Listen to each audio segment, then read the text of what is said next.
FedEx full, we commanding the block. Burgundy and gold, got the city on lock. Hustling plays, ain't no need to pretend. DC reppin' strong and we fight to the end. Command is moving, no breaks, no pause. Hands in the dirt, respecting the call. K-Dot in the mid, dissect the grind. District divider with city in mind. Trying to dance why, don't miss a bit. And you gotta spread the word, so shit is shit. K-Dot.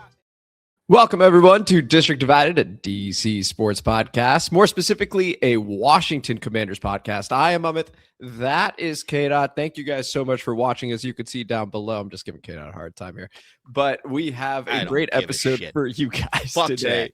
3 topics and the comment mailbag. The first topic is going to be the Commanders log. They dropped a video with the draft experience for the guys in the war room, how they made the picks. So we're going to talk about what we thought of it. Then we've got coaches speaking. Durante Jones spoke. Bobby Ingram spoke. David Rye spoke. Ken Norton spoke. All the assistant coaches got the opportunity to speak with local media. So we're going to talk about what we enjoyed over there and didn't like over there. And then we are going to conclude with Brandon Aiyuk. He dropped a couple videos, and we are going to let you know what we think about that as well before we conclude with the comment mailbag. So before we begin, if you could please like the video, subscribe to the channel, hit the notification bell, comment as you always do, and K-Dot. Just share the episode. Share the shit. Or don't. This is going to be a bad one on my part, buddy. It's starting off right. It's just... Well, even your bad ones are better than most. So let's go ahead and get into it. Beginning with the Commanders log that ended up dropping the other day. This was once again centered around the draft. It was centered around Adam Peters, Dan Quinn, Josh Harris. You see David Blau in there, DJ Williams in there, Durante Jones in there, and some of the fans over at National Harbor as well as Northwest Stadium. 36 minutes long. Very fun, very engaging all the way through. It flew by for me, K-Dot. What did you think of it? What stood out to you? Hey, what the fuck is the Commanders Caucus?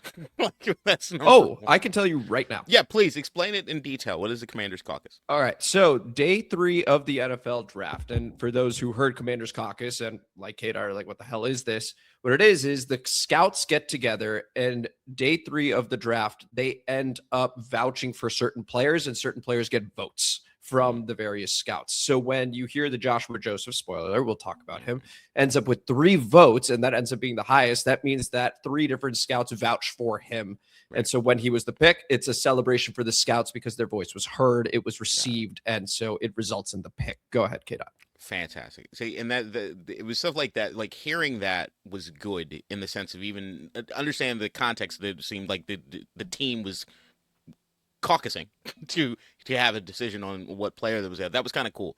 Also made me feel a little bit better about the quarterback in the last round, and also in the sense of the way they were talking about the way that Adam talks about like R&D players. We need our research and development players. We need to have certain guys and certain. It's just it feels as though more than anything, what I got was that Adam Peters knows what the fuck he's doing. If there was any questions that I might have had, and I think that the only things that I'm kind of like scratching my head about was the reaction to the Delane draft pick.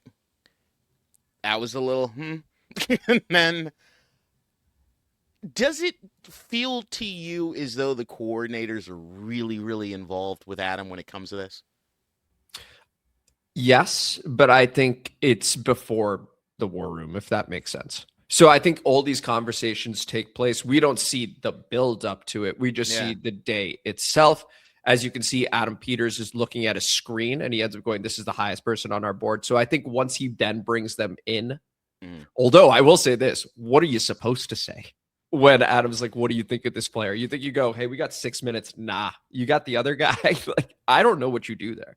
I think you be honest. You don't Cliff Kingsbury, Ben Sennett it, which is the only reason it had me kind of like, was it like, even when it came to like the Commanders log in the previous drafts, it almost felt as though the coordinators were more part of it than this time. And I now looking at the action of it, I don't think the coordinators, at least Cliff Kingsbury, said anything that he meant when it came to Adam on the list. So there was just an aspect of like, it feels as though like Blau or Jones might have had their list and Adam was aware of like guys that they liked, but it feels as though, at least from the log, and once again, I don't know, and I'm probably going to defer to you because I think these guys know what they're doing, but just via the log, it feels as though Adam's like, I take that into consideration.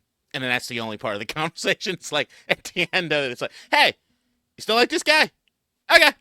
And then that's it. It just, I like the idea that Adam is a decision maker. I like the idea that, like, when you hear Dan Quinn, even the Commanders logo, when you hear Adam Pete, or when you hear Josh Harris even talk about it, there is an element like Adam's the guy. Adam's the guy. Adam's the guy that's got to make the decision. I do like from an executive standpoint, but seeing how some of the players have been deployed over the last few years just makes me kind of want it to be a little. I want it to feel like there's a little more synergy. I want the same energy that I saw over Commanders Caucus to confuse me to be the same feeling I get when it is that I'm looking at the coordinators. That's it. Yeah, that's totally fair. Adam is the guy, as you just said, K-Dot. As the general manager, it's going to be his responsibility to take in all the information and then bring the best player to the table. In this case, it was Sonny Styles. Want to touch on what you had said about the reaction to the Mansour Delane. Didn't want to dwell on it. So it's just part of the video. Let's just start with that. And it's just an interpretation of it. It could have easily been a sigh of relief. Like, well, he's there. We didn't see the next part. So it's just something to consider. So I'm helping you out there because you're the Sonny Styles. You're helping me. At the same time, I did clock that as well. It was like, oh, okay, well, we had a few guys on our board. Let's say that. Because Carnell Tate was even talking just yesterday. And he had said, I'm not going to lie. I thought I was going to go to the Commanders at 7. So you have Carnell Tate thinking that. You got Mansour Delane talking after saying, oh, you were a little too late, Adam, Commanders, like all that stuff. We had options at 7. Sonny Styles ended up being the pick. I would not be alarmed when you hear that we were looking to trade. Also, I think that's due diligence. Yep, of course. I don't think that's oh my gosh, we didn't want Sonny. We wanted Sonny. You look at Dan Quinn. That was my takeaway. This was a Dan Quinn pick. It's exactly what you said, K-Dot. I think Sonny Styles is Dan Quinn's guy. He's his guy.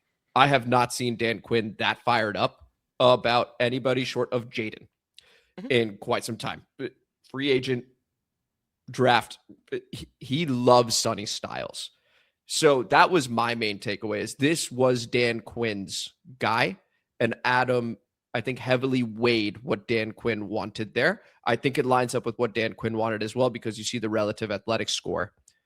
It's off the charts. So I think Sonny Styles was a great synergy pick overall. That was my takeaway from it. As the guy that wanted Caleb Downs, hand up.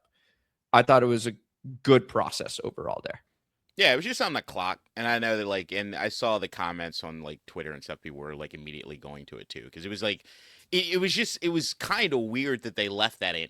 It was just a little weird. It was, they made it a point to show that reaction. It wasn't necessary to show that reaction at all. So, it felt weird to me. It was so I'm supposed to clock this in some sort of semblance. Okay, I guess we can interpret it or try to interpret it more positively than anything. But, I mean, I don't feel any way because Sonny's Sonny, and I know how Dan Quinn feels about Sonny, and that's the thing that's most important.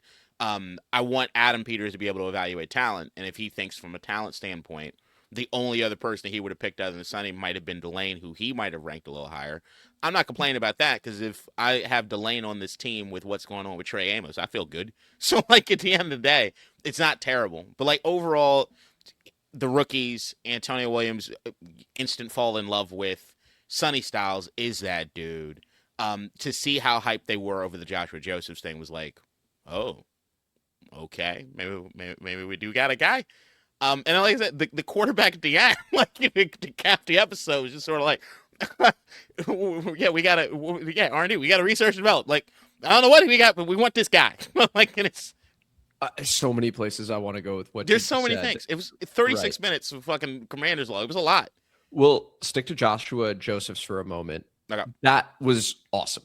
Right? Commanders Caucus, he ends up there. They say he's the highest rated player on the board. A quick shout out to the Seattle Seahawks for offering absolute trash. A next year 4th was ridiculous. They were like, anything this year? No, just a next year 4th. Disrespectful from the Seattle Seahawks. They won a championship. They're clearly feeling themselves. But the excitement around Joshua Josephs was cool. And then the reaction from Joshua Josephs was super cool because he was so chill. He was like, hey, how are you doing? And Adam Peters like, yeah, it's from the Commanders. Everything good? He's like, yeah, Everything good with you? Like, it was the most standard. Like, I was laughing hearing that, and then he even had to explain nice to talk it. to you, coach. It's fuck that. God bless and everybody, which was great. Josh, it's Josh. No laugh. He don't care. He's just like, yeah, I'm with my family. I'm chilling. It's cool. And he even had to explain once they actually had him in a film room, and it was just him. He's like, I want to be clear. I'm pretty even keeled when it comes to most things. When I'm on the field, it's different. He almost had to explain it, how even keeled and relaxed he was. But everyone's super hype about Joshua Joseph. Should make you feel really, really good about his future on this team, considering how high everybody was and what the early reports are from OTAs and rookie minicamp. So that's how many exciting. Bodies are in front of him. No pressure. Yeah. So that's one. The Antonio Williams one was interesting. That was interesting because we talk about editing. You don't need to show Adam Peters going, well, after the Kansas City Chiefs take Mansour Delay. That was clearly the audio in the background. They take Mansour Delay. Well, and a pause. You know, the moment we got the pick with Josh Connerly, it was like Oregon tackle. We knew we wanted that. That was exciting. Jaden obviously picked 2. You knew you were going to get him. Great. That one was like, well, what's the pause for? Not a big deal. The bigger deal to me was Antonio Williams, because we showed Lance Newmark picking up the phone saying, hey, you want to come up to 71. So that doesn't necessarily inspire confidence of like, great, we got him at 71. I think we were thinking we could have gotten him later, so I get it. Yeah. I just don't know how I feel about putting that in the video. That's back to that point. Why would you put that in the video and then take Antonio Williams? Was just the way I thought about it, K-Dot. I'm checking out LinkedIn to see who possibly edited the video and if they're looking for a new job.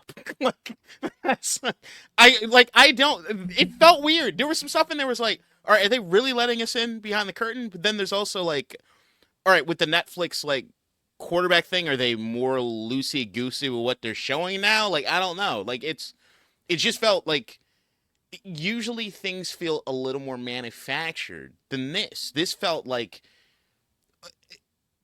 almost they like playing Jedi mind. Is this a chat? Like 3D chess? It's them like, we're so high on these guys, but fuck it, let them talk. Let them do the thing in the offseason. I don't know, but it felt very deliberate in a very long video.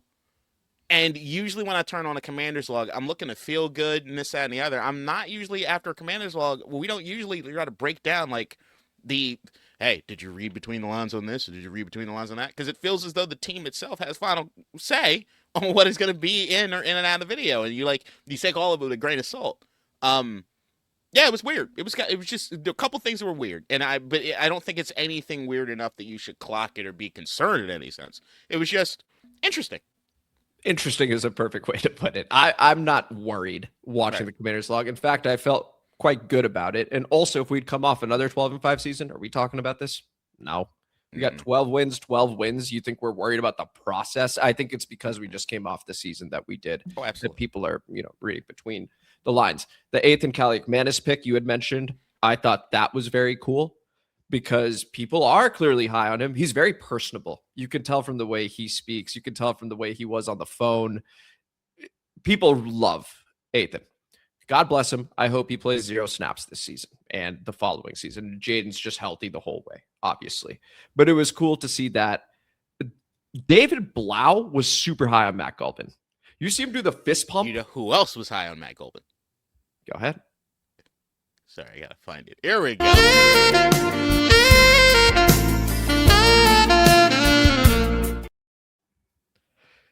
The Sam Hartman stamp of approval, whatever that's worth, was Everything. The direct quote. Everything. Awesome moment. It's great. It's fucking great. We got Pretty Dom in the building, okay? We're calling him Pretty Dom moving forward. That's sticking. That is incredible. Every time I struggle with dudes with the quarterback's name. Athan Kaliakmanis. Kaliakmanis.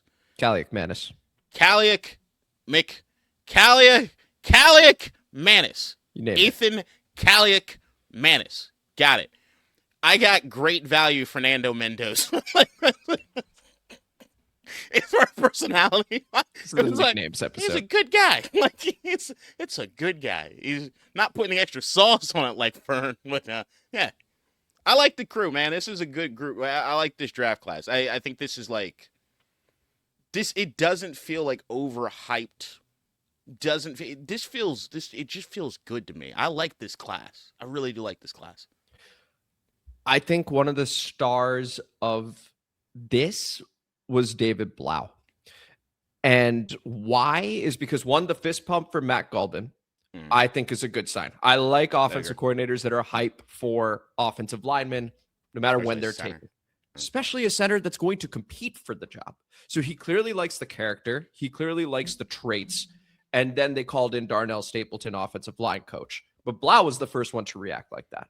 And even with the Antonio Williams pick, I know some people are going, oh, well, it's a muted reaction. I don't really know what to make of that. David Blau, by all accounts, is a pretty chill dude, which is why I like the fist pump. And also when when Adam Peters asked him, well, what do you feel about it? And he says, I feel good about it. What do you feel about it?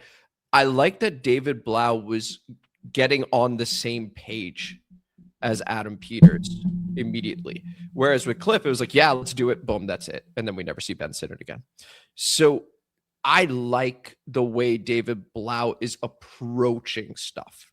I like his process. I think that's a hint into him as an offensive coordinator from a personality perspective. And I like that personality. Therefore, he was my star of this. So that was just something I wanted to put out there into the YouTube and Spotify, iTunes, listen to us everywhere, universe.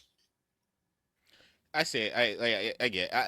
If I were gonna name like MVP or who's the person I like learn the most, Blau. I gotta see. I just gotta see some stuff for Blau first. Because I think the star for me, editors of the video.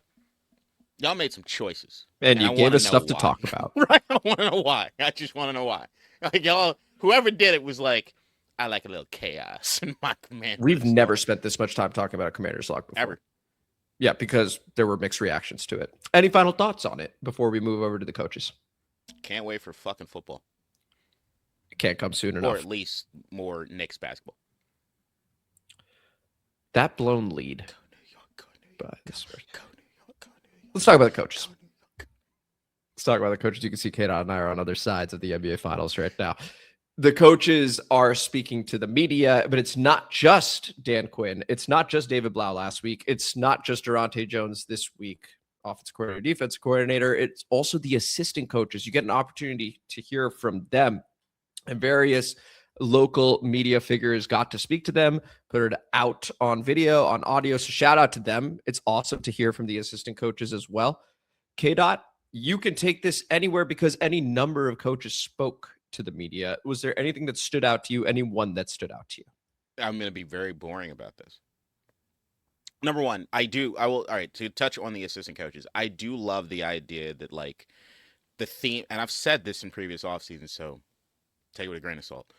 I buy into the teaching aspects that I hear from many assistant coaches when they're talking about that stuff. When it always feels as though Dan Quinn, that's what he wants to lead with. And I think that there's been mixed results year in and year out as far as like there's coaching, there's the inspiration, but the teaching part and the installs that they're doing and how it is that they simplify what it is they're saying that they're doing when it comes to anytime I get any gleaning on that, I get excited. Right now, it's a more muted excitement just because, like I said, I don't think it's translated. You're the one more than anybody that's been critical of the position coaches in the sense of the way that they've been rolling things out. So that's that. But the main thing that it goes to Dan Quinn. In all honesty, the thing that made me the most excited was hearing Dan talk about Sonny and Bobby Wagner. Number one, it made me sad because it closed the door on Bobby Wagner. That door is now closed. Like, it's over.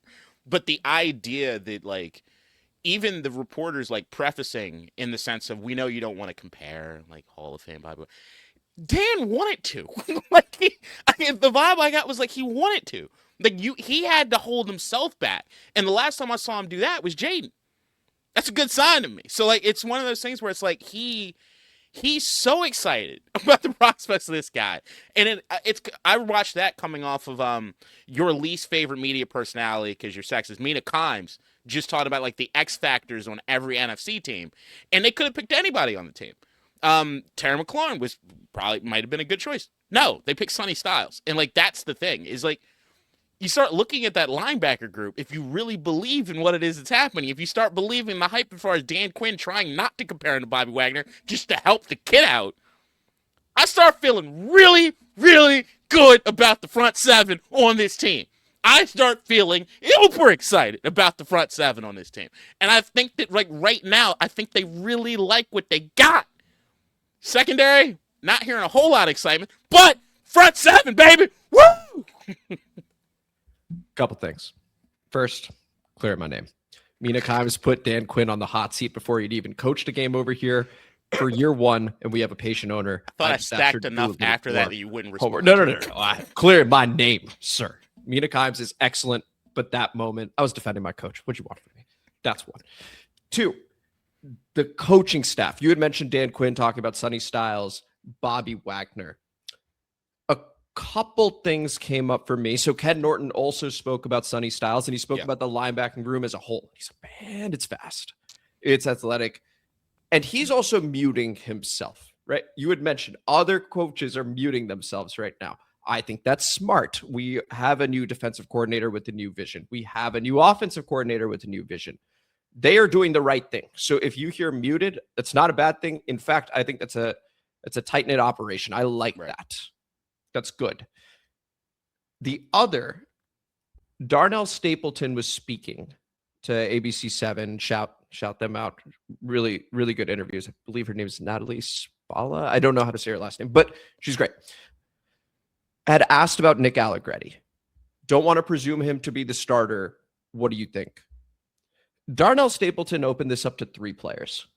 He ended up saying that Nick Allegretti, yep, he's a veteran. He knows how this works. He's been in the building. He's going to get the first opportunity. But Julian Good-Jones is going to get an opportunity, and Matt Gulbin's going to get an opportunity. I like that. I like that he's putting out there, this is a competition I need people to know. Feel free to follow up on this. Right. He wasn't like, no, Nick's the starter or Nick's got this huge leg up. He goes, no, that is an open competition. We are going to see what we want to do there. I really like that, K-Dot, because a lot of us are not yet sold on Nick Allegretti. We want to see if he is going to be like that center that we need. We let go of Tyler Biadasz. We misjudged the market. That was a mistake on Adam Peters' part. They can cover it up as much as they want to. He got signed the next day for the same deal he had over here. Here we are with Nick Allegretti pushing into center to be our starter. Matt Gulbin's played it before. Julian Good-Jones has also played it before. I'm very curious to see. That was something that sparked my attention, K-Dot. Yeah, yes. I think that to me was just something. I think we've talked about this in other parts of the offseason. I think you're more locked in on Allegretti than I'm more locked than I am at this particular point. Because locked in being focused on him? Presuming he'll be the starter. No, that's we actually flipped. Yeah, we actually flipped. My bad. Yeah, you're right. Yeah, because you had Max Gulbin basically like pushing. I have it as an open competition with Nick winning, but I think it's more open than people think, which is why this pinged my radar. Gulbin to me, when looking at the tape and everything, the going back to the Commanders log and seeing like how it is that they reacted to him makes me feel as though he's got like an ace in the hole. Like they're really excited to they want to see reasons to play this guy. Allegretti, everyone should take pause with Allegretti, I think. Like in the sense of like Tyler Biadasz, there was a thought we could upgrade. At least the team thought that they could upgrade. Nick Allegretti's not as good as Tyler Biadasz. There should be an open competition. Like there's not. Like, as much as Nick's been here, I think at times he's shown much higher than he's shown out more than I think people expected him to. I still go back to 2024 when he was so happy Jaden bailed him out a few times. Like, I always go back to shit like that. Well, Dieter was the main culprit of that, Michael Dieter. Dieter like a kid. Dieter's like, you saved my life. Thank you. Dieter almost cried.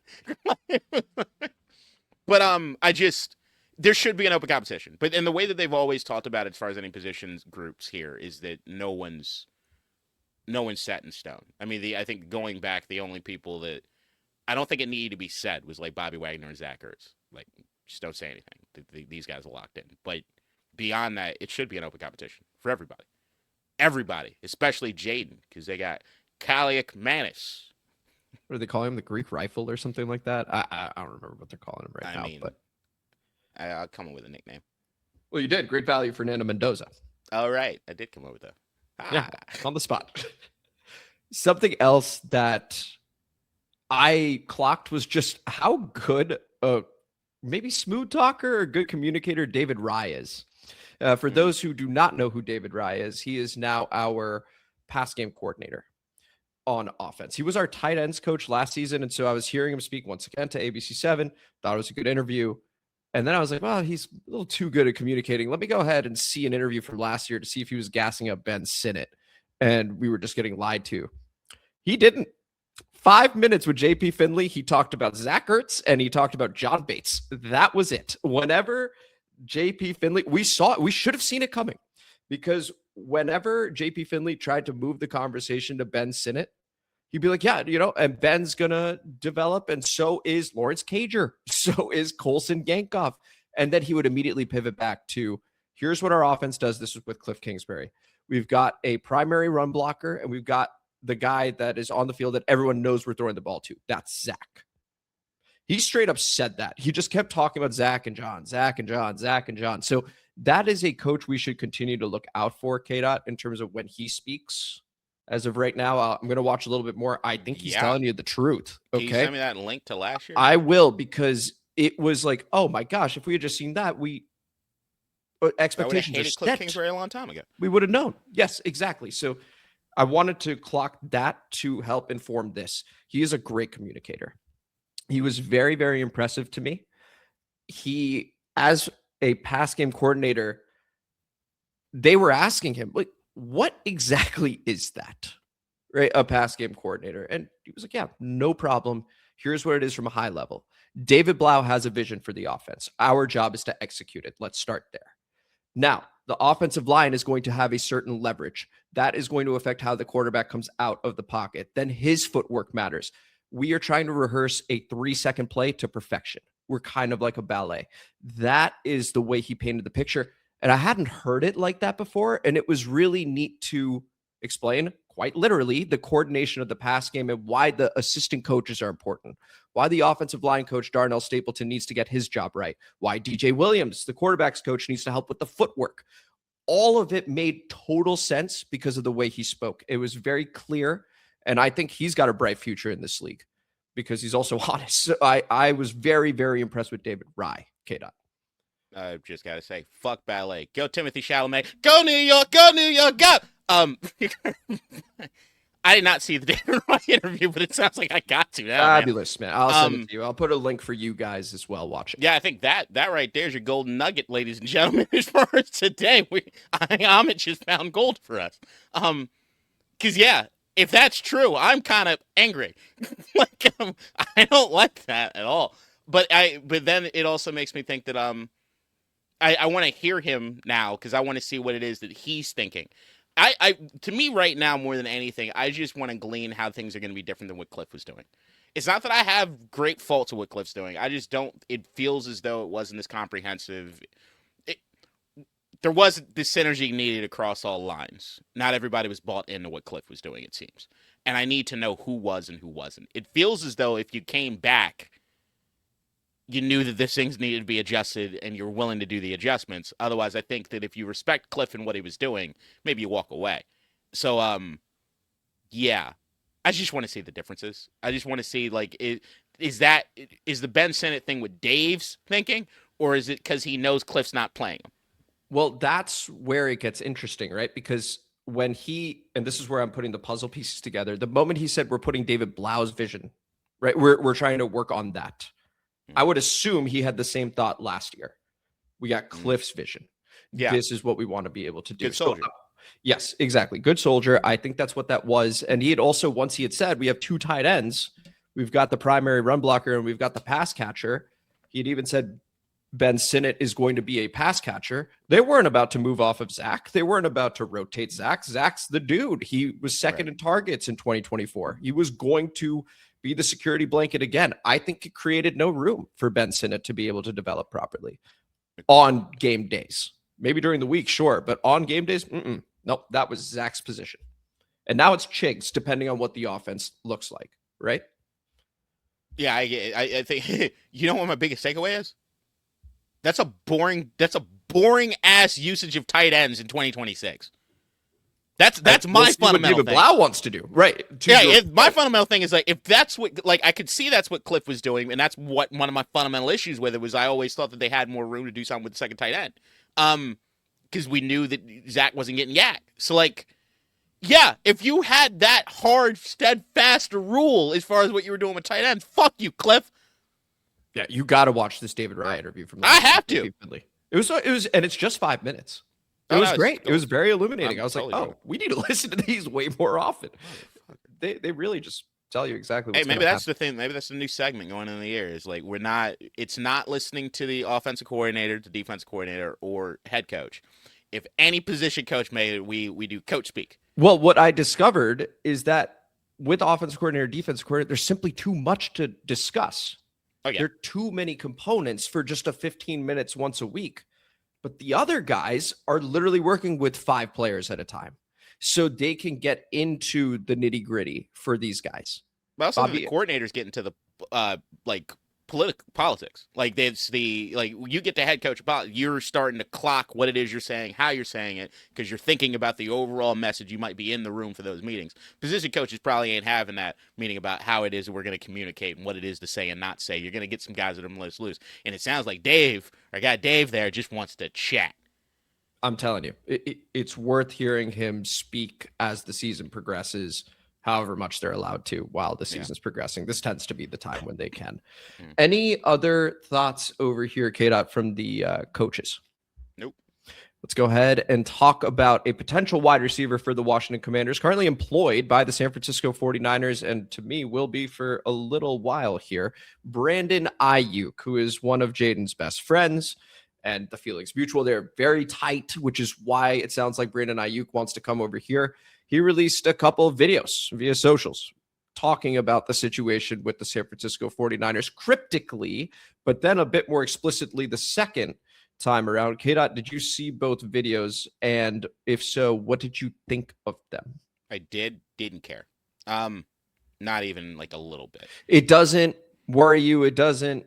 Excitement is probably the wrong term, clocked this from the beginning. I told everybody from the get-go, San Francisco's petty, and they're not going to let him go. Do not take it as a guarantee that Aiyuk's going to be here at any point in time. I said I thought this was going to drag the hell out. I thought it was going to drag out forever, really much. Like, if San Francisco had the ability right now to make sure that Brandon Aiyuk never played another down in the NFL again, they'd try. They'd absolutely try. What I'm seeing is two sides. I don't know if you've been seeing, like, the Grant Cohn's been going on a media blitz. Look, Grant Cohn's a dickhead. I was going to say. Yeah. You got to be careful with him. He's a dickhead, but here's the thing that I also know. Kyle Shanahan's a dickhead. John Lynch could be a dickhead. Nick Bosa's absolutely a dickhead. They just got dickheads. Like, it's just, that's the San Francisco way to some degree, and it's partially why I love Adam Peters kind of being here. Maybe you got the one asshole just around a bunch of nice guys. Maybe you could change him, but they just got assholes over there, and it's petty. It's petty bullshit. You can see, like, the thing that I agree with Grant Cohn is that there is a sort of fraternity sort of thing going on in San Francisco. There are cliques in San Francisco. It's not different than most football teams, but the way that they deal in those cliques, you can see it all the time. You watch you're watching basketball and you see, oh, there's a 49er there, and he's with the same 4 or 5 guys, and they're always together. You get one of them always chugging the beer, doing this, that, and the other. It gives me, you know what it gives me? It gives me Green Bay Aaron Rodgers vibes, where you knew he had his guys, and everybody else is kind of over there. That's the way it kind of works out there, and I think that core group, they do that. Those guys, they're the ones that are tight with your Kyle Shanahans and some of the coaching staff and this, that, and the other. And it creates this weird dynamic. And then you got the other dudes like your Trent Williams and everything. It's like, I don't really give a fuck. I ain't staying here anyway. I got to do my own thing. And they don't care because they can come and they can perform. They don't need to be a part of anything bigger. I'm saying Brandon Aiyuk overall, I can see at the beginning in the sense of the way things were handled, he's bucking and he's being a petty asshole too. So like I don't get removed from Brandon Aiyuk being a dickhead too. I think everybody's just being immature and stupid, and they're being petty as hell, and this is what it's boiled down to. And, like, does it impact or affect my want or desire to have Brandon Aiyuk here? No, because we're not San Francisco, and we're not those guys. Unless he might have he was I mean, he was there when Peters was there, so I mean, maybe I'm hoping he doesn't have any ill will towards Adam. But beyond that, anything I'm hearing out of San Francisco that will come out of Kyle's mouth, John's mouth, or Brandon's mouth, I don't trust, and I don't really care. And even when you hear guys like Kittle on like podcasts will talk about Brandon Aiyuk, the vibe I get is that like nobody really wants to say anything. Like nobody really. It's just whatever. It's the front office and it's him. It's just some bullshit. I'm not going to deliver my thoughts cleanly because my brain is going all over the place with this. What I will say is that the 49ers seem to have drama every single offseason. It's not exclusive to Brandon Aiyuk. This has happened with Deebo Samuel. This has happened with Trent Williams. This has happened, I think, with George Kittle at one point. Like they always have something going on in San Francisco during the offseason. And it's always a big talking point. So that actually dings San Francisco quite a bit when it comes to this Brandon Aiyuk stuff. I also do trust that Brandon Aiyuk is speaking rather emotionally in both interviews. So I do trust that whatever he's feeling, he is giving out wholeheartedly. I also think he's been petty in this whole process. So I'm going, I don't know, about a 50-50 split. I think this is a bit more on San Francisco than Brandon, honestly, just because one's an organization that's supposed to act a bit more professionally, a little less like a frat house. And I think that just given their track record, I don't think that they're necessarily well run. I think they're supremely talented and that they end up running away with some wins because of great coaching, admittedly, and elite talent.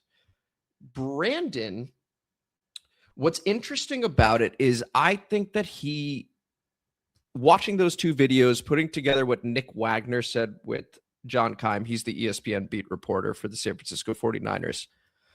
I think that the way the contract negotiation went down really hurt Brandon Aiyuk at the end because he ends up signing the 4-year, $120 million deal that I think, K-Dot, you and I had even discussed. We did a whole episode. Should we trade for him? This was before Jaden even took a snap for the Washington Commanders because we knew of their connection.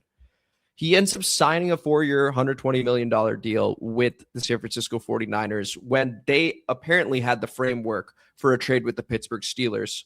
Brandon was okay to go there. Brandon changed his mind last minute, and this is all according to Nick Wagner, changed his mind last minute and said, I actually want to stay. I will sign the deal, the 4-year, 120. He signs it, and seems like everything's okay, except San Francisco, through Adam Schefter, had reported that that was the same deal that was on the table for weeks.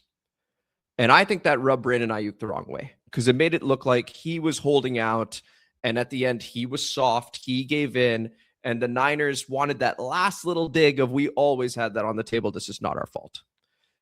I think that hurt him. I think that's what was going on over here. Then the little things start to add up. He had the red shorts versus the black shorts with at one of the practices, and he got into it with Kyle Shanahan. Then he was rehabbing away from the facility. There's a whole lot over there. It's very petty. I trust the talent. I trust that if he were here with Jaden, things would be smoother.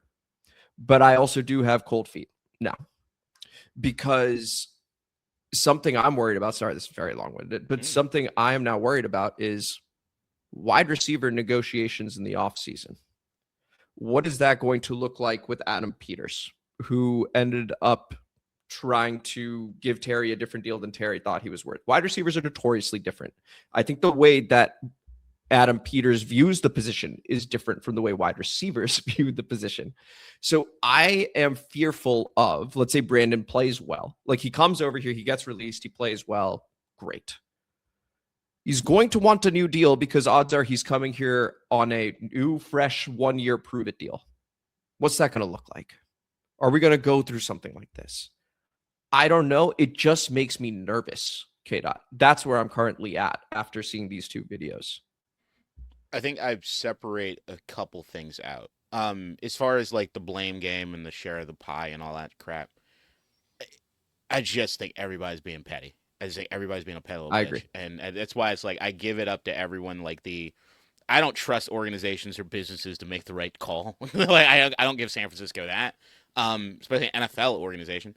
What I will say is that the reason I will give San Francisco credit in as far as the front office is exactly what you said. They have elite talent. The fact that they have the elite talent and that every year they're in the conversation is enough. I actually look squarely at Kyle Shanahan and say he's been a disappointment. And I think that we do not hold his feet to the fire as much as we need to. And especially after seeing the Knicks do what it is they do in 28-3 is on everybody's mind. I'm just saying, it reminds me just a little bit more. Dan Quinn, I hope those demons are gone. So that part, as far as the blame game, who gives a shit? As far as the going forward, I'd actually say that I'm on Adam Peters' side as far as the wide receiver thing goes. I didn't think that Adam did anything wrong in the Terry negotiations in the sense of hurting anyone's feelings overtly. I think that Terry was being a little, I'm not going to say soft is not the right word, but I'd say that he was highly reactive to what was happening. He took it very personal. I think at the time, yeah, you had said personally in his feelings. Yeah, when this in is his just feelings, a just a little negotiation. This is just what it is. It's When just he gave that fucking little interview shit, and I was like, at Eastern Motors. Don't want to hear it. Right. Don't want to hear it. Actually just got a text that said Eastern Motors on it. Why? Like, literally, why? Maybe I need to go to Eastern Motors today. Maybe that's the main point of this episode. Eastern Motors. There is an element. I think that this is where negotiations for wide receivers should be going in the offseason. I actually think it's one of the most overvalued positions in the NFL. I do think that people need to come back down. I do think that there's a situation in which I always looked at wide receivers, the next position after running back, to be the one that starts having these sort of things. And what I'm noticing is that as much as I might call everybody in the front office or in the coaching staff for San Francisco dickheads, right? I can also say they have elite talent. They're always in the conversation. Those things matter, right?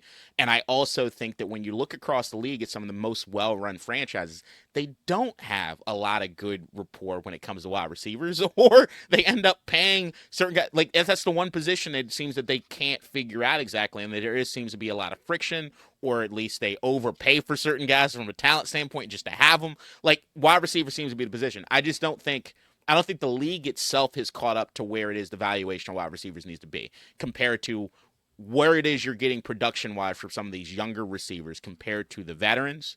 It's just the productivity, like a Moneyball sort of thing. It's just not, the value to me is just not there. I agree with most of that. And let's say I agree with all of it. It won't matter if Brandon views himself differently after having a good year here. Agreed. This all assumes he has a good year here. Yeah.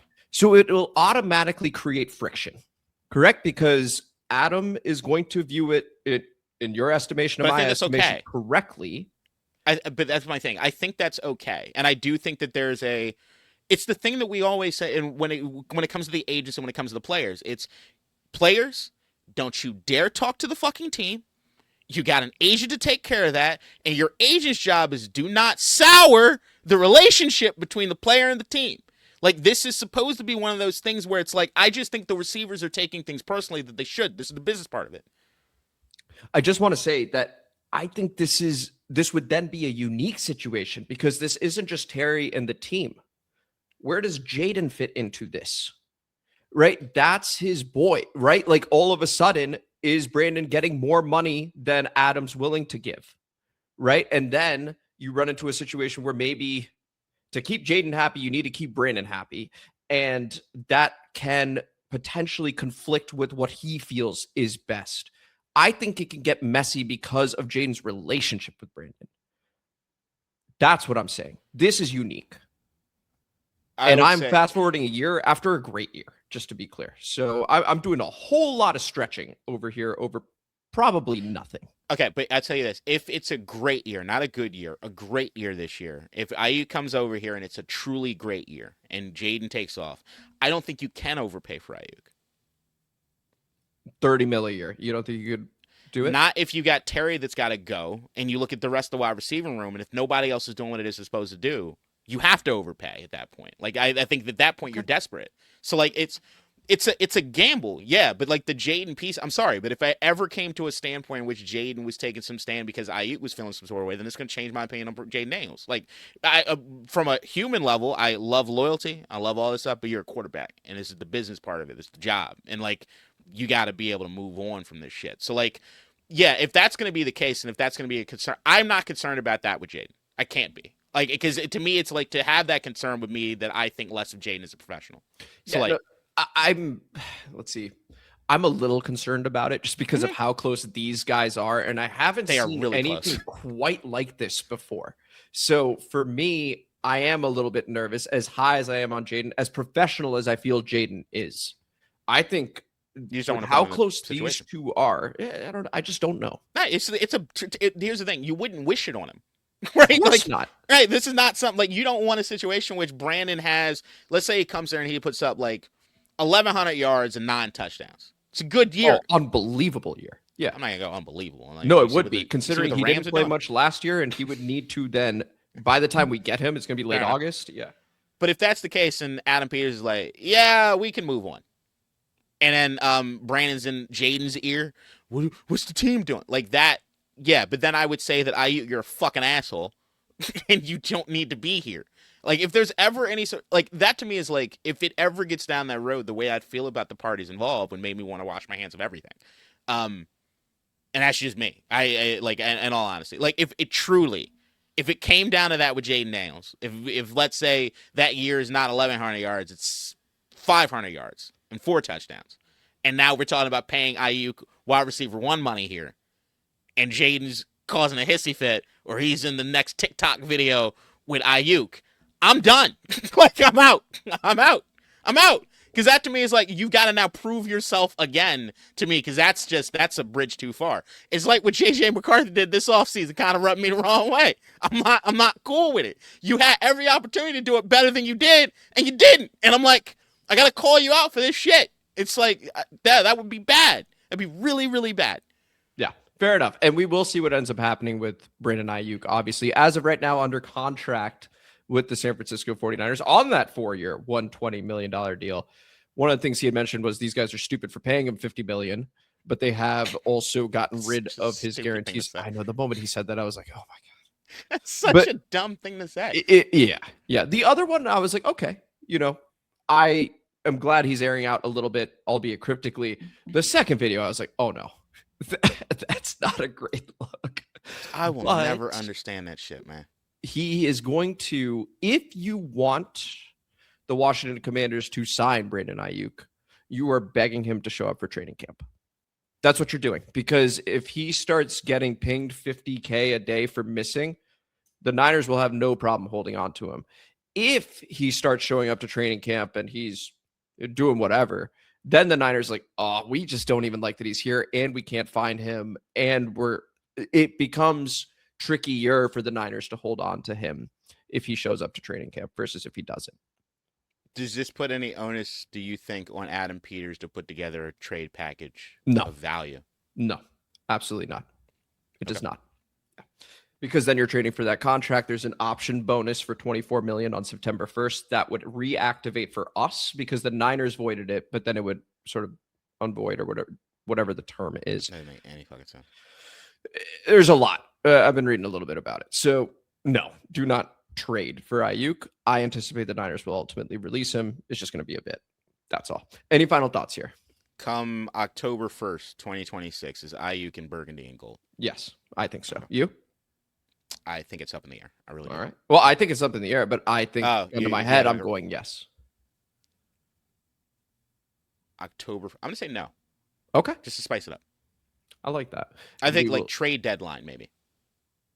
That'd be interesting. Once again, I don't know how weird that fucking contract is and what dates are for what in that thing because it feels complicated shit. It kind of is. So anyway, we will have plenty of time to talk about Brandon Aiyuk because I don't think that's coming anytime soon. So stay tuned. And there are plenty of other podcasts doing it. If you wanted an even deeper length, I'm sure there are other ones doing it right now.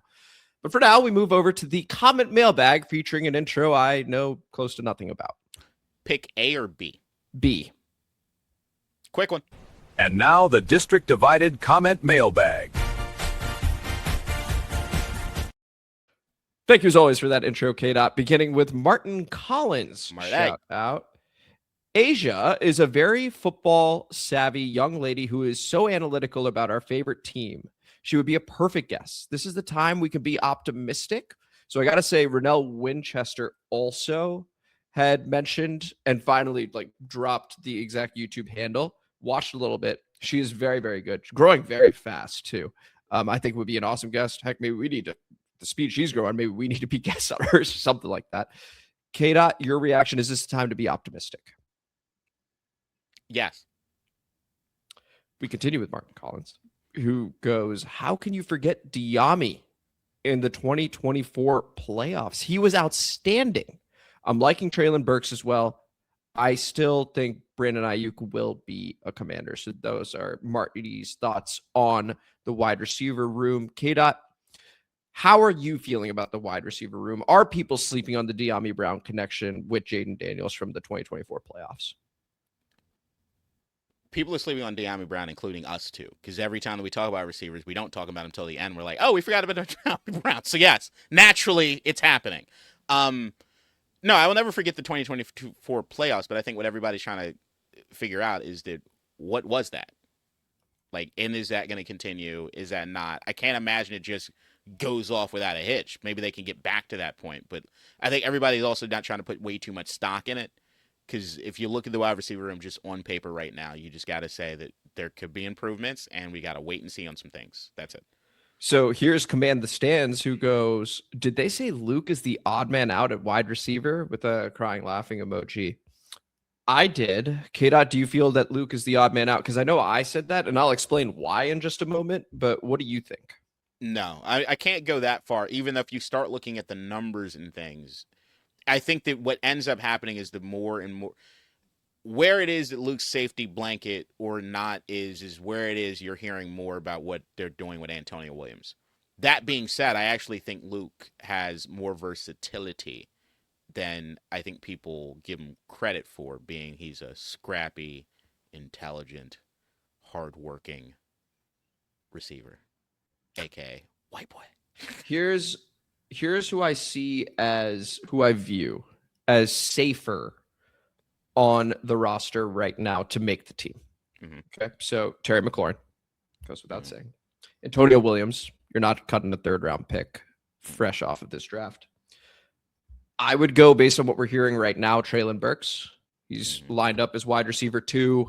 People are high on him. Seems like he's performing right now, establishing that connection. He's got the pedigree of being a 1st round pick.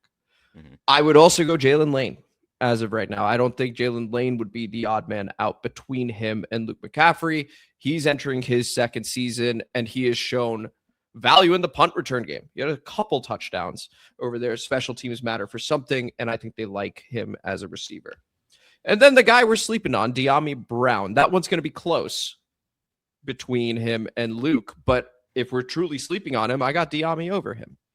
Now, if you add Brandon Aiyuk to it, that's 6 receivers. Last year, we kept 5. So I've already mentioned 5 wide receivers that I would have as safer than Luke McCaffrey right now. If Aiyuk gets added to the mix, I think we see our 6. So that is, I don't know how many we want to carry. I don't think we're carrying 7. So if Brandon Aiyuk does end up joining, this gets tough. Admittedly, to me, I don't know who you're cutting on that list, K-Dot. 2024, we have 6 as well going into the season, and 4 tight ends. The wide receiver, running back.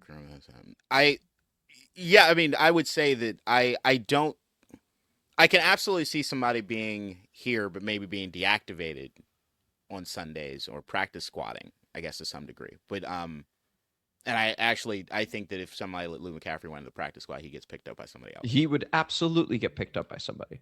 So that's my thing is that if you're looking past everything, I think that like where it is that they're going to designate Ben Sinnott and how many running backs they're going to keep, to me will really color what it is I think about wide receiver. And also, like I said, is the further we go along, the more and more you hear about Antonio Williams' deployment. Will kind of color the way I feel about it. But I'd still say that if there's a difference between cutting Luke McCaffrey and going into the season with 7 receivers, I go into the season with 7 receivers. And I also think that if you're talking about what they're trying to do this offseason in the sense of what they're doing specifically on offense for Jaden, I think maybe you go overboard. Between going into the season with 7 wide receivers or cutting Luke, I think cutting Luke is more likely, or cutting a receiver. I think it's more likely than not we go with 6 than we go with 7. Between 5 and 6, I think is 50-50. I think they'd want to go 6. So I think 6 would be the highest probability. So as of right now, he's not the odd man out because to me, he is the 6th. Right. And so but you're Aiyuk. But if Aiyuk comes over here before then, presumably he's making the roster. And then I just don't see us carrying 7. We'll see. We'll see. Here is Martin Collins going, we must remember that Terry wasn't even a receiver.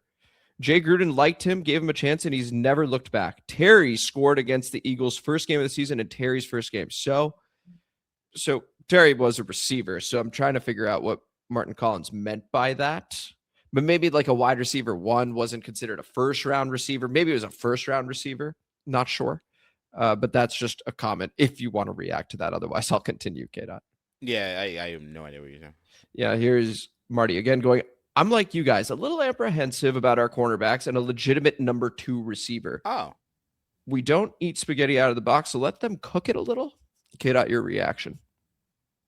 Sorry, hang on. I'm reading something about Terry McLaurin. Oh, yeah, what's up? McLaurin redshirted his freshman year in 2014 as a redshirt freshman for Ohio State, blah, blah, blah. In 2015, McLaurin appeared in 6 games and recorded 7 tackles and a fumble recovery. Yeah, he's a special teamer. Yeah. Yeah, that's right.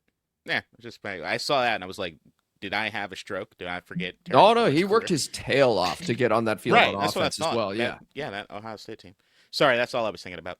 Okay, fair enough. Marty Collins going, the artwork keeps getting better. Y'all love it. So that's a shout out to K-Dot. And he goes, go ahead, Amit. Try out for kicker. I'm pulling for you. Anything inside 40, I'm good for. Anything beyond that, sure. Your guess is as good as mine. K-Dot, your reaction. I need to see this. Okay, we'll make that happen. Maybe that'll be a video. Yeah. Just go out there, and I just need to hit a couple 40-yarders. Feel good about it. No problem. Okay.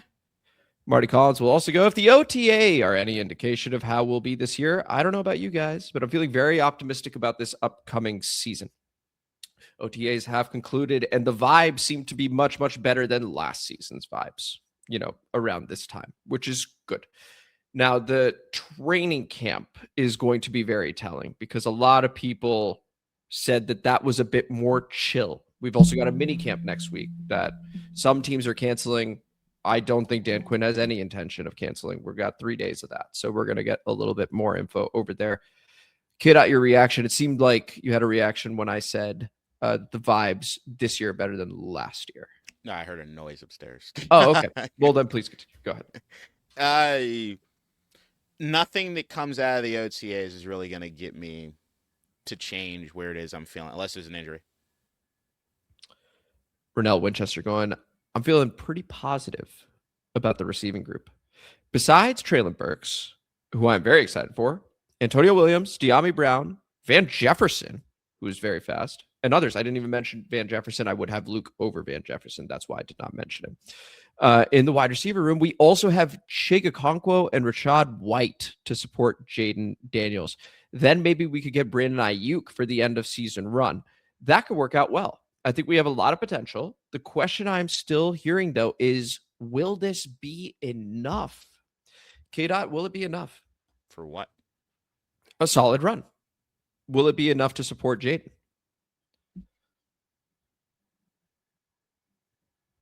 Got to see the running game. The running game is going to be very telling. This is the biggest question I have for the offense is the running game. How is it going to look? In a row from me. This one I am more excited for because I think what I'm hearing from David Blower is that we are going to be focused on running, which I think really helps because then it opens up play action. It's fewer plays with Jaden having to throw, which I wanted last season. And once again, I just made the assumption we would transform. Seemingly the front office and coaching staff did too, which looking back, I think we were all in the wrong. And kid, I was like, why would it change? It didn't. And here we are. So I just want to point that out, that I was probably in sync with the team and it was not a good thing. So yeah, I still don't understand. We'll see what happens over there. Some of the running backs. Keep going. Sorry. Well, actually, let's talk about the running backs because Rennell Winchester goes, I was listening to Candy of Bowie TV, who I also listened to. She's great. Discussing Rashad White, Fat Man, and others. So the running backs. I asked her a direct question and her response implied that ball security was number one And Fat Man was the only one who has not dropped a ball, while others, including White, have. I also heard from Logan Paulson that Rachaad White was doing well. It was noted that Fat Man also caught a couple balls. Could Fat Man be number one? Maybe with Rachaad White as number two. Not sure what is up with Bill not playing. I know it is still early, but... So Candy of Bowie TV also was talking to Anthony Lynn and talking about, well, what's important to be RB1 on this team. First thing he mentioned was ball security. And he had also mentioned it with Bill, improving ball security. You put those things together, as of right now, Bill is not RB1. Because if that's going to be the priority, it's cool that he caught up, and that's what Anthony Lynn had mentioned. He had taken a year off of football, Bill did, and then he got going. But there were ball security issues, and if there are ball security issues now, he's not going to start. No, he'll be in rotation.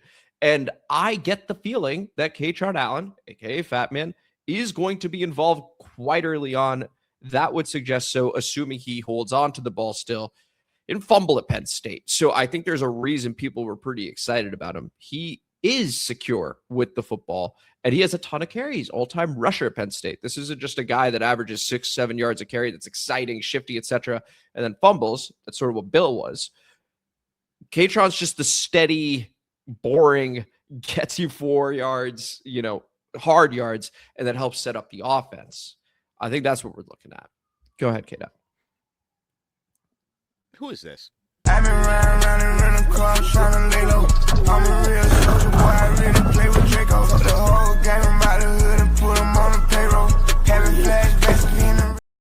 It was labeled Cross Game Merritt's high school workout tape. So I like that guy. No punching the ball. As far as the running backs overall, I don't know what the fuck is going to happen as far as that music. I think I cut it soon enough. But I don't think we'll know anything. I wouldn't trust anything about the running backs going all the way through training camp until preseason. I don't think they'll know. And if we're looking at the what you will know or what you can learn from the running backs as far as the offseason would be the catching out of the backfield, which to me is not indicative of RB1. It's more indicative of what's going to happen as far as the third down back. And then you're going to hear more Rachaad White. And then is there somebody else that can match what Rachaad White's doing as far as receiving the football? Maybe you get excited about that, but I don't think it has any impact on who's your day one starter or your RB1. They just the way that they run plays now is just you're not learning anything from the running backs. So when we start seeing preseason and who it is who starts getting the rock in certain quarters and stuff, regardless of who's quarterback, then you're going to start seeing who it is they trust and don't trust. Excellent point there. I will also say that Anthony Lynn mentioned in one of these interviews that he is reminded of Chris Rodriguez when watching Kaytron Allen, which I think is a good thing because I like Chris Rodriguez. I know now he's in Jacksonville. He's battling some injuries right now. We'll see what happens with the running back room. I agree with you, K-Dot. Preseason is going to be very, very telling. Joint practices, who trots out first is going to be very, very telling. Mm-hmm. And Anthony Lynn also mentioned the same thing you said, which I think was 5 players, 1 ball or something like that. We are a committee. He's not sold on anybody yet, nor should he be. It's so early on. But he also, when talking about Bill, was I believe he could be a starter in this league. I need to double check to make sure he didn't say star. Big difference between star and starter. But I think I heard starter. And if that's the case, I think he's kind of low on him because of the ball security. So that's just something that's going to need to be improved because there were questions. What's going on with Bill this offseason, right? Immediately, that was a question that I think Chime had and some others had. So something to definitely look out for. Any final thoughts there before we move to the next comment? I would say that overall, RB1 is just who happens on any given day to have the majority of the carries in that game. That, to me, is what RB1 is for this particular team. And I think over the course of the season, we'll have 3 guys that probably get to that limit, 3 or 4 guys to get to that point. Yeah. Jamal Bibi Shaban goes, I just remembered that I had a dream last night. This was 6 days ago, so now this dream was 7 days ago. We lost 2 games to the Eagles and then lost 2 to the Cowboys. And then you guessed it, lost 2 to the Giants. I was like, what the fuck? Good news is that the exact opposite happens with my dreams, which is why it was noted. Look out for 6-0 in the NFC East, K-Dot. How are you feeling about that? That's a depressing way to live life. It's very scary, though. I was going to say, I think the underlying current is Jamal. Hopefully the dreams line up. Not this one, But like, when you have dreams, you don't want the opposite to happen. Like, what happens to your nightmares? Or is that a nightmare? Like, That's definitely a nightmare. So nightmares don't happen in real life because The opposite of his nightmares happen. The opposite of his nightmares happen. So good things happen if he has a nightmare. Well, what about? But then the exact opposite happens with my dreams. See, that's opposite of nightmares, and then good dreams. It sounds like the opposite too. Jamal, please clean that up. People want to know. The Nathan Perry going, congrats on 1,500 and thanks for providing info and entertainment to all of us. Life has kept me busy, so you two have been my link to the team. Greatly appreciate that, Nathan Perry, and shout out Ref the District as always. Hopefully they come back soon. K-Dot, we got to 1,500 subs. Pretty exciting there. Asia's been doing videos for like 3 months. She's at 1,800. I know. She's growing. She is growing. And here's Big Papa Grizzly going, congrats on 1,500 subs, gentlemen. A well-deserved milestone reached. Feel free to break this comment down into its parts. I'm beyond done with Brandon Aiyuk and all of this drama surrounding him. Now, I do think that the majority of said drama is fueled solely by the media. I'm still done hearing about it 3 times a week. I know it's a slow news season, but can we talk about Diggs more? Anybody, really. I'm not opposed to him coming here. I'm just tired of hearing about it constantly. I'm hesitant to use the word fatigued, but I'm feeling it. Is that how you feel, K-Dot, with the Brandon Aiyuk stuff? I think it's being led by Commanders fans, and I don't think anybody gives a shit about it in San Francisco, really. Yeah, San Francisco's used to it. Yeah, I don't think just like, cares. Brandon just said something again. I think I think the people that care the most and is driving anything from a media standpoint are Commanders fans wondering whether or not Aiyuk is coming here. I think that's really the only market really for this story. I actually, from an entertainment standpoint, just want to know more about what the fuck is going on internally with San Francisco. Just from an entertainment standpoint, but like I don't care. It doesn't really register to me. It's just the only thing I want is I think the way that we need to talk about the team going forward really is without Aiyuk on it, in the sense of the way we feel about the receiving core and we feel about the team going into the season. Yeah, and I think that we're doing a good job of just saying, hey, this is what we have right now. And we're not doing, and when Brandon joins, we're not doing any of that. Right now, Unless we're rolling you cutting Luke. Unless you cut Luke, in which case, hey, there's a conversation. I am sick and tired of negative-ass fans in the DMV. I still tune in to the Team 980 and 106.7 The Fan regularly, and it's just a chorus line of the most negative fans you can imagine, just shitting all over the team. Is this a real and true representation of the local fan base back there, or is this just a super vocal minority? K-Dot, how would you answer that? Yes, I think that Commanders fans are online too much, and I think that we skew negative, but I also think it has a lot to do with our baggage and PTSD around things. It's like the Knicks, Game 3 or Game 4, when they're down, right? You get the bad vibes. Before the game, you get Orange Man goes to the game, the previous game. Then you get James Dolan being a dickhead like Dan Snyder was a dickhead about the outside party, and the vibes start feeling bad. And if you're a Knicks fan, you start being like, yep, this is the way it happens. We just suck. Like, this is it. We can't have good things happen to us. And the negativity starts getting in. You just got to realize, like Jalen Brunson, like Jaden Daniels, it's a new day. It's a new day. All right? It's a new day. You don't need to take the baggage. I just think that there needs to be a little more positivity around the team. I do think that negativity is just where we lie, but it's about our baggage. I also think it's about our baggage primarily. I think we had a really nice season, 12-5, that now people are viewing as lightning in a bottle, not representative of us, and that last season was much more representative of us. So I think that people are, here we go again. There's your PTSD, as K-Dot is mentioning over here. I think that's what it is, but I also do think it's a super vocal minority. I do think that people are higher on the team than you're probably listening to on the Team 980 and 106.7 The Fan. I think negativity sells more than positivity. So I do think that these guys who are trying to find things to talk about, they screen calls ahead of time, right? So if somebody is saying, hey, I'm going to be positive, they're like, cool, take one of those. And you got 3 guys with some negativity. Well, that's a hell of a lot easier to talk about negativity. Think about the Commanders log that we just did at the very beginning of this. If it was all positive, that's a 3 to 4 minute segment. It ended up being 15 because there was a mixed reaction. We were like, well, what do you think that one meant? Or I didn't necessarily like this. That's just how it works. They're filling time. So I think it's a super vocal minority. And here's the last bit from Big Papa Grizzly as we round out the comment mailbag. Love the comment, by the way. I feel super high on our pass catchers, especially Chigakonkwo. I think we are going to see an offensive explosion this season, probably around week 5, which I do believe is against the New York Giants. K-Dot, your reaction. How high are you on the pass catchers right now?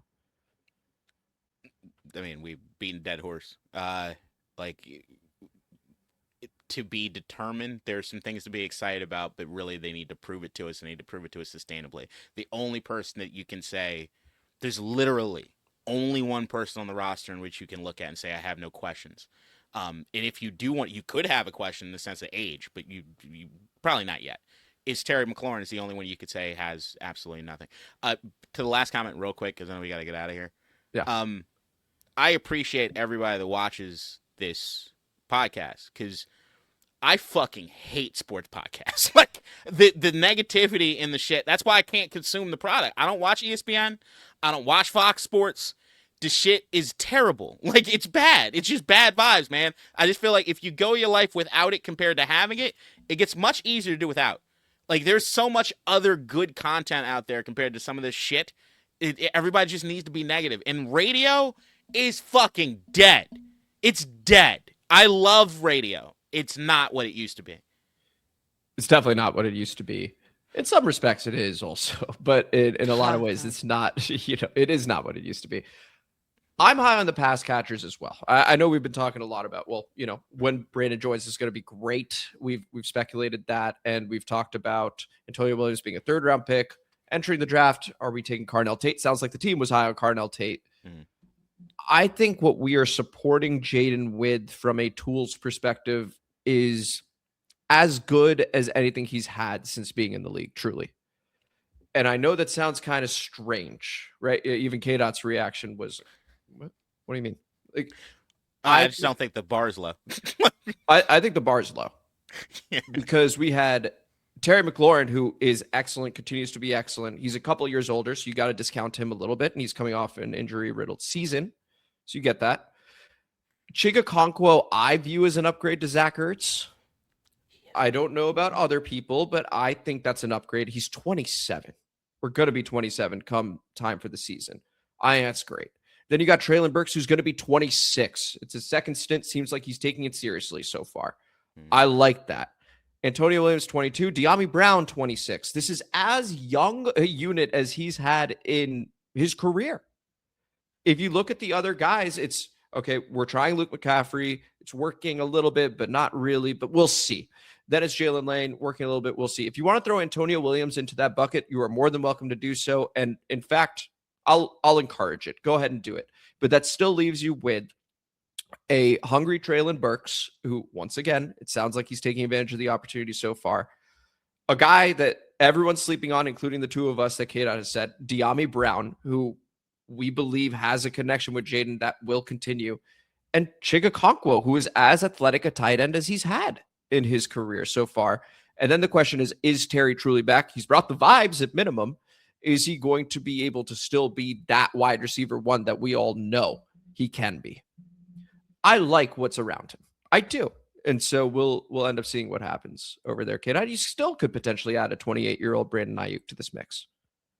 If I'm looking at, did the team do enough without capitulating or jumping the gun? And to me, it's outside of Marshawn Lattimore, they're going the right way. Going back to the woman you hate, Mina Kimes, when they were talking about this offseason and the last couple off seasons, is everybody expected Washington to be the team that took the shot at like Trey Hendrickson or Myles Garrett or something like that. And we didn't do that. We went and we got the guys that we might have paid a lot for some of them, but we got guys that show true upside.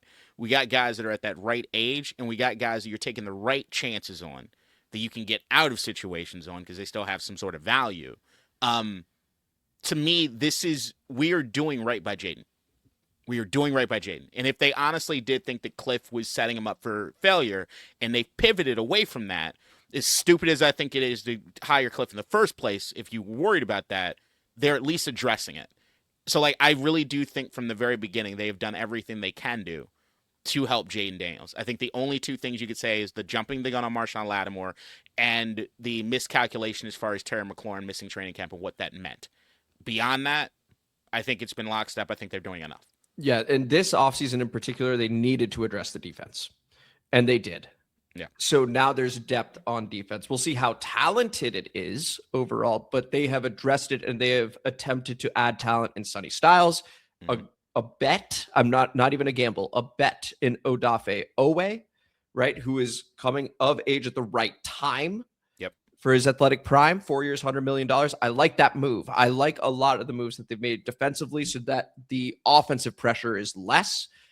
And in that, we have also lowered the age of wide receiver he's throwing to, which I think is huge. And I don't think people are really paying attention to that because they're just seeing the names.